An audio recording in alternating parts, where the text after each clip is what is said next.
السلام عليكم ورحمة الله وبركاته. الحمد لله إن الحمد لله نحمده ونستعينه ونستغفره ونؤمن به ونتوكل عليه ونعوذ بالله من شرور أنفسنا ومن سيئات أعمالنا من يهدي الله فلا مضل له ومن يضلل فلا هادي له وأشهد أن لا إله إلا الله وحده لا شريك له وأشهد أن محمدا عبده ورسوله أما بعد. எல்லாம் வல்ல அல்லாஹ் ஜல்ல ஷானஹு தஆலாவை போற்றி புகழ்ந்து நபிகள் நாயகம் ஸல்லல்லாஹு அலைஹி வஸல்லம் அவர்கள் மீது ஸலவாத்தும் ஸலாமும் சொல்லி ஆரம்பிக்கின்றேன். அன்பிற்கினிய பெரியவர்களே, தாய்மார்களே, இந்த சந்தர்ப்பத்தில் அதாவது குடும்ப வாழ்க்கை சம்பந்தமாக, குடும்பவியல் சம்பந்தமாக பேசுமாறு நான் பணிக்கப்பட்டிருக்கிறேன்.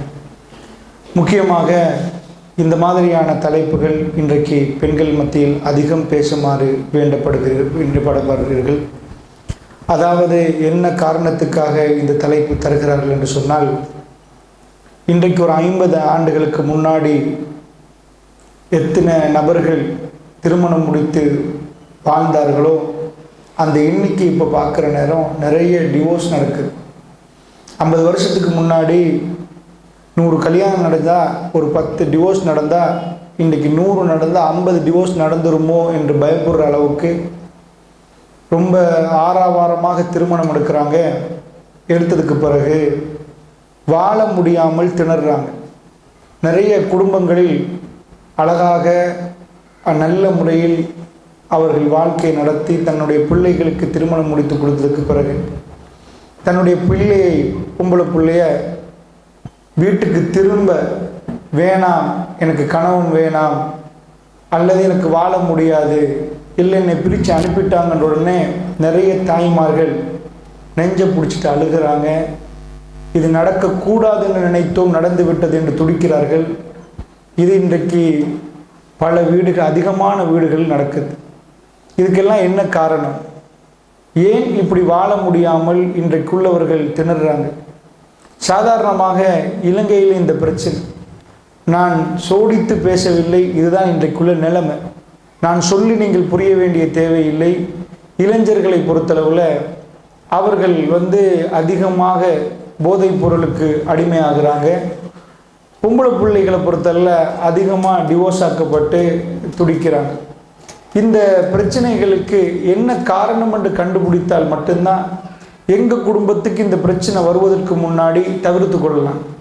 ஏதோ எல்லோரும் போகிற ரோட்டில் நாமளும் போயிட்டோம்னா இந்த பிரச்சனையை நாம் முகம் கொடுக்குற நேரத்தில் ஷொக் ஆகிடும். எங்கள் வீட்டில் இது நடக்கக்கூடாது, நடக்காதுன்னு நினைத்தோம், எங்கள் வீட்டிலையும் நடந்துட்டே என்ற ஒரு பிரச்சனைக்கு நாம் தள்ளப்படுவோம். அதனால் நடப்பதற்கு முன்னாடி பல வீடுகளில் இந்த டிவோர்ஸுகள் கதவு தட்டி கொண்டிருக்குது. நிஜமாக இது ஏன் நடக்குது, எதனால் நடக்குது என்ற ஒரு ஆய்வை தான் உங்களுக்கு மத்தியிலே, அதாவது டிவோர்ஸ் மட்டும் இல்லை, குடும்ப வாழ்க்கையில் என்ன பிரச்சனை, ஏன் இப்படி நடக்குது. இன்னொரு இடத்துல பார்த்தோம்னா சில பேர் வாழ்கிறதுக்கு வாழ்ந்துட்டு போகிறாங்க. அதாவது இதுக்கு மேலே என்ன செய்ய, வாழ்ந்துட்டு போவோமே, இதுக்கு மேலே பிரிஞ்சுட்டோண்டா இதாக போயிடும், பிள்ளைகள் ரெண்டு இருக்கிறாங்க, ஏதோ சந்தோஷம் இல்லாத ஒரு வாழ்க்கையை கொண்டு போகிறாங்க. இதுக்கு என்ன காரணம்?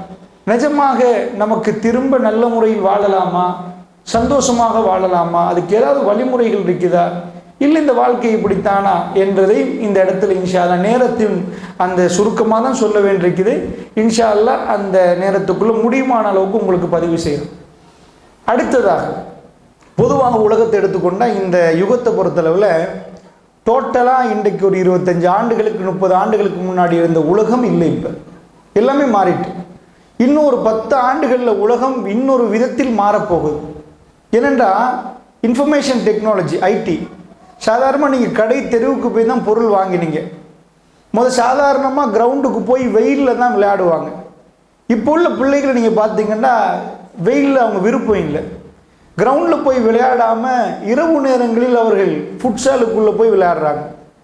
அப்படி இருந்து ஃபோன்லேயே ஒர்க் பண்ணுவாங்க. நடை குறைஞ்சிட்டு, அவங்க கஷ்டப்படுறது குறைஞ்சிட்டு. இதுக்கு முன்னாடி சாதாரணமாக ஒரு ஏஜி ஆஃபீஸுக்கு டவுனுக்கு போகிறேன்னா பொதுவாக அவர்கள் அதே ஒரு நாள் வேலையாக வச்சுருப்பாங்க. பேங்க்குக்கு போகிறோன்னா அந்த ஒரு நாள் வேலை தான் அது, பேங்க்குக்கு போயிட்டு வர்றது. இன்றைக்கி இருந்த இடத்துலேயே ஆன்லைன் ட்ரான்ஸ்ஃபர் அடிச்சிடலாம். பேங்க்குக்கு நம்ம போக வேண்டிய தேவையில்லை. ஷல்லி அக்கௌண்ட்டில் உருந்துச்சான்னு பார்க்கலாம். ஸோ எல்லாமே வேறு மாதிரி மாறிக்கிற நேரத்தில் மனிதனுடைய செயல்பாடுகள் குறைஞ்சிருக்குது. ஒரே இடத்துலேருந்து இப்போ நம்ம நாட்டில் இன்னும் அந்த பர்ச்சேசிங் பெருசாக பண்ணாட்டியும் கூட வெளிநாடுகள் அமெரிக்காலலாம் ட்ரெஸ் கூட அவங்க போய் வாங்க மாட்டாங்க. அவங்க சைஸுக்கு எடுத்து அப்படியே ஃபிட்டோன்னு எடுத்து அப்படியே அவங்களுக்கே போட்டு காட்டும். இந்த சைஸ் உங்களுக்கு கொடுத்தா இப்படி வரும், இது இப்படி இருக்கும், அந்த மாதிரி பர்ச்சேஸ் பண்ணிட்டு போயிடுவாங்க.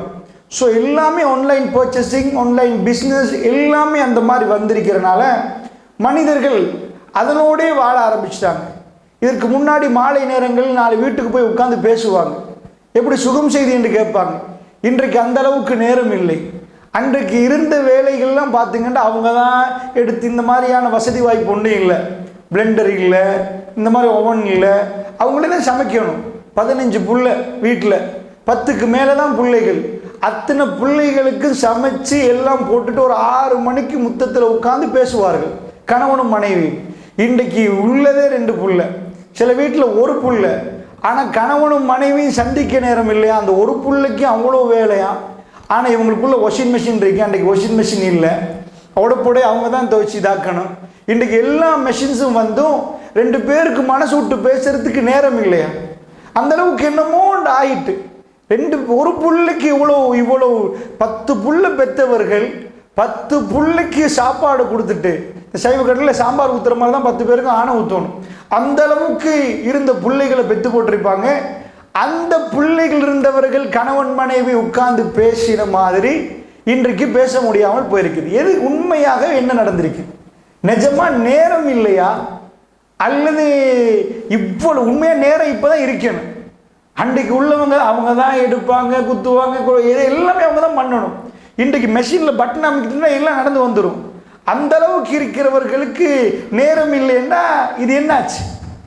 10 பேருக்கு உழைக்கிறவன் நேரம் அதிகமாக செலவழிக்கணுமா, ஒரு ஆளுக்கு நேரம் அதிகமாக கொடுக்கணுமா அப்படின்னு எடுத்து பார்த்தீங்கன்னா என்னமோ ஒன்று நடந்திருக்கு. அந்த என்ன என்பதை நாம் புரியாட்டி இது இப்படியே ஒரு இருட்டு அறையில் நடக்கிற மாதிரி இருக்கு. அன்பிக்கினியவர்களை கவனமாக புரிஞ்சுக்கோங்க. இது நம்ம நாடு. இப்போ அமெரிக்காவை எடுத்துருவோம். அங்கே சாதாரணமாக அட்வான்ஸாக இப்போ எங்கள் நாட்டில் இப்போ 2020 இந்த இதிலெல்லாம் ஆன்லைன்லலாம் பர்ச்சேஸ் பண்ணுறாங்கன்னா அவங்க 2005 நாள்லேயே இந்த மாதிரி இருக்கும் பீக்கில். அவங்க அப்போவே 2009 10 அவங்க இந்த நாட்டில் என்ன பர்ச்சேஸ் பண்ணுறாங்களோ அப்போ நடந்துச்சு. அது ஒரு 10-15 ஆண்டுகளுக்கு முன்னாடி அவங்க அட்வான்ஸாக அங்கே வாழ்ந்துருவாங்க. அங்கே போய் பார்த்தீங்கன்னா அங்கே என்ன டிவோர்ஸ்ன்னு கொஞ்சம் தேடி பார்ப்போம். இப்போ உலகத்தில் நம்ம இந்த பக்கம் நிற்கிறோம், அப்படியே சுற்றி அடுத்த பக்கம் போயிட்டோம்னா அமெரிக்காவிலேருந்து எல்லாம் வரும். ஸோ அந்த பக்கத்தில் என்ன நடக்குதுண்டா அவங்க கல்யாணமே வேணான்ட்டாங்க. அதான் பிரச்சனை. இப்போ நம்ம நாட்டிலேயாவது டிவோர்ஸ் நடக்குது, அமெரிக்காவில் டிவோர்ஸே இல்லை. ஏன் இல்லைண்டா முடிச்சவன் 50 பேரும் டிவோர்ஸ் ஆகினா எப்படி டிவோர்ஸ் ஆகும்? முடிக்கவே தேவையில்லைன்ட்டான். ஏன் முடிக்கவே வேணான்றான்னு கேட்டிங்கன்னா இது ஒரு பெரிய தொல்லையாக போச்சுன்றான். அவங்கள்ட்ட போய் பேட்டி கேட்குறாங்க, ஏன் நீங்கள் திருமணத்தை வெறுக்கிறீங்க? எங்களுக்கு திருமணம் வேணான்றாங்க, நாங்கள் திருமணம் முடிக்க வேண்டிய தேவையில்லைன்றாங்க, நாங்கள் ஃப்ரெண்ட்ஸாக இருந்துட்டு போவோன்றாங்க. அவங்கள்ட்ட போய் கேட்குறாங்க, ஏன் அது எதுக்கு சொல்கிறீங்க? இந்த ஆணும் பெண்ணும் சேர்ந்து வாழ்றதெல்லாம் சரி வராது, அது என்றைக்குமே சரி வராது. என்ன நான் ப்ளஸ் என்ன அவன் மைனஸ் என்னுவான், வழங்கிச்சா நான் எஸ் என்ன அவங்க நோண்டுவாங்க, அது எப்படி அப்படின்ற மாதிரி அவங்க கேட்குறாங்க. உண்மையாக ஆணும் பெண்ணும் சேர்ந்து அவங்க பப்ளிக்காக பேசுகிறாங்க. படித்தவங்கன்றோம், அவங்க தான் உலகத்துக்கு நிறைய கண்டுபிடிப்புகள் செஞ்சாங்கன்றோம். இந்த வாழ்க்கை வேணாம். சில பேருக்கு அதை கேட்டால் நேர்மை மாதிரி விளங்கும், நியாயம் மாதிரி விளங்கும். அவங்க சொல்லுவாங்க, ஏன்பா வேணாம், என் காரில் டயர் பெச் ஆகிட்டேன்டா, நான் ஒய்ஃபு கால் பண்ணிவிட்டு இப்படி தான் பெச் ஆகிட்டேன்டா. அவள் என்ன கேட்பா, உங்களுக்கு தான் பெச்சாகும், நாங்கள் போகிறது இல்லையா ஃபங்க்ஷனுக்கு டைமுக்கு, ரோட்டில் எத்தனையோ பேர் போகிறோம், உங்களுக்கு மட்டும் ஏன் பெச்சாகுதுன்னு இப்படி குதர்க்கமாக கேட்பா. இதே என் ஃப்ரெண்டுக்கு கால் பண்ணினா என்ன பண்ணணும், டயரை மாற்றி தரணுமா, எங்கே வரணுமா, பக்கத்தில் இதாக்கணுமா, நான் என் ஃப்ரெண்டை திருமணம் முடிக்கிறது நல்லம்மா, என் ஒரு பெண்ணை முடிக்கிறது நல்லம்மான்னு அவன் கேட்குறான். நான் கேட்குறேன், இது சாதாரண மார்க்கறிவு இல்லாதவங்க சில பேர் பார்த்துட்டாங்கன்னு சொன்னால் இந்த மாதிரி விஷயங்கள்லாம் ஆமாம் சரிதானே ஒன்று கொண்டு பேசுவாங்க.